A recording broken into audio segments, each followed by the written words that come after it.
Hello అందరికీ నమస్తే and welcome back to our channel mostly Telugu. Akkineni అందగాడు హీరో నాగ చైతన్య, హీరోయిన్ శోభిత దులిపాల మూడు ముళ్ళ బంధంతో ఒక్కటైన సంగతి మనందరికీ తెలిసిందే.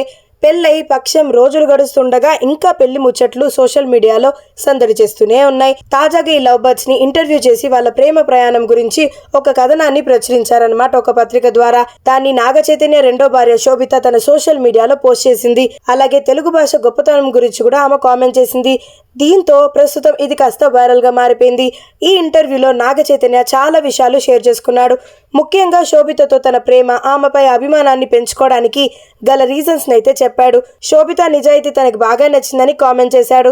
తాను పుట్టింది హైదరాబాద్ లో అయినా కూడా పెరిగింది మొత్తం చెన్నైలోనే అని, అందుకనే తనకు తెలుగు సరిగ్గా రాదని చెప్పాడనమాట. అయితే ఆమె స్వచ్ఛమైన తెలుగు తనను మూలాల్లోకి తీసుకెళ్లిందని, అదే ఆమెకు దగ్గర చేసిందని తెలిపాడు. మాతృభాషలోని వెచ్చదనం తమ ఇద్దరి మధ్య ప్రేమని చిగురింపజేసిందన్నాడు నాగ చైతన్య. శోభిత ప్రేమలో ఎలా పడ్డాడో వివరిస్తూ, ఆమె మేడ్ ఇన్ హెవెన్ స్టార్, ఆమె మాటలు చాలా లోతుగా ఉంటాయి అంటూ భార్యను పొగడ్తల్లో ముంచెత్తాడనమాట. ఆమె నిజాయితీతో తాను ప్రేమలో పడిపోయానని చెప్పాడు. శోభిత సోషల్ మీడియా పోస్టులలో ఆమె వ్యక్తిత్వాన్ని ప్రతిబింబిస్తాయి అన్నట్లుగా చెప్పాడనమాట. అంతేకాదు ఆమె పోస్ట్ చేసే బ్లర్ ఫోటోలే తనకిష్టం, అంతేగాని గ్లామర్ కోసమో ప్రచారం కోసమో పిఆర్ టీం చేసే ఫోటోలు కాదంటూ షాకింగ్ కామెంట్స్ అయితే చేశాడనమాట. సినిమా షూటింగ్ లో ఉండగానే 2 నెలల్లో తన పెళ్లిని ప్లాన్ చేసుకున్నట్లు శోభిత అయితే చెప్పింది. సో దీంతో నెటిజన్లు వచ్చేసి రకరకాలుగా స్పందించేస్తున్నారబ్బా.